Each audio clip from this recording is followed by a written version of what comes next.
think the first is, depending upon how well you want to do, and particularly if you're starting a company, you need to work super hard. So what does super hard mean?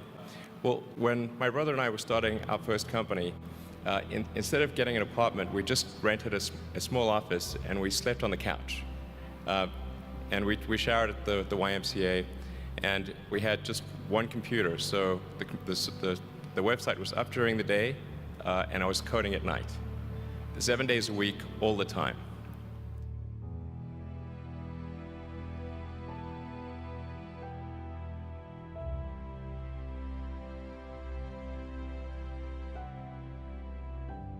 Work hard like every waking hour. That's the thing I would say particularly if you're starting a company.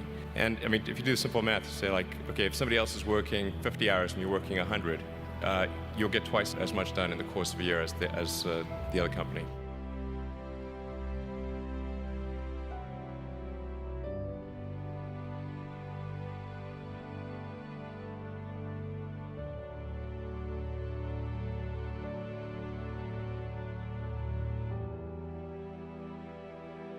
I think too is you got to make sure that whatever you're doing is a great product or service. It has to be really great. And I go back to what I was saying earlier, where if you're a new company, I mean, unless it's like some new industry or new market that, if it's an untapped market, then you have more ability to, the standard is lower for your product or service. But if you're entering anything where there's an existing marketplace against large entrenched competitors, then your product or service needs to be much better than theirs. It can't be a little bit better, because then you put yourself in the shoes of the consumer and they say, why would you buy it as a consumer? You're always going to buy the trusted brand unless there's a big difference.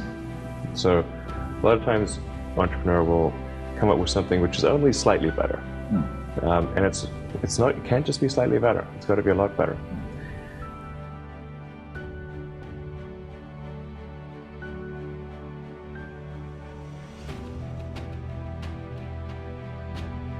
The other thing I'd say is that if you're creating a company or if you're joining a company, the most important thing is to attract great people. So either join a group that's amazing, that you really respect, or if you're building a company, you've got to gather great people. I mean, all a company is a group of people that have gathered together to create a product or service.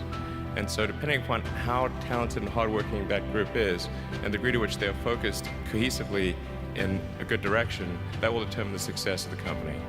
So do everything you can to gather great people if you're creating a company.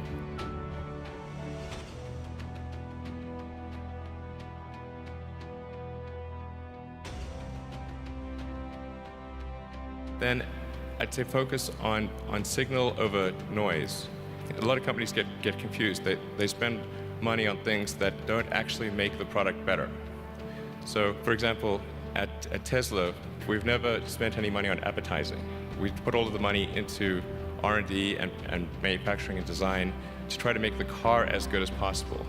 And I think that's the way to go. So for any given company, just keep thinking about, are these efforts that people are expending, are they resulting in a better product or service? And if they're not, stop those efforts.